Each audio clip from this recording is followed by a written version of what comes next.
কি করছো রতন বউ? আরে ফুলের গন্ধ শুকছি। কাল রাতে তো মানে ভীষণ সুন্দর স্মেল আসছিল ফুলগুলো থেকে, তাই দেখছি সকালবেলা উঠেও কি স্মেলটা আসছে। ঘরটা এত সুন্দর ফুলের গন্ধ হয়ে রয়েছে, ফুলগুলো আর খুলতেই ইচ্ছা করছে না।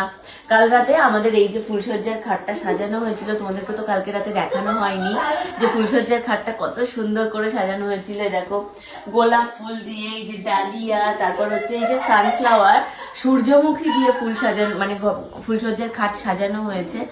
তো এই সামনেটা দেখাও স্বর্ণ, শুধু এই পেছনটাই নয়, দেখো সামনেটাও কি সুন্দর করে সাজিয়ে দিয়ে গেছে, ভীষণ সুন্দর করে সাজিয়েছে, মানে একদম সিম্পলের মধ্যে খুব সুন্দর সাজিয়েছে।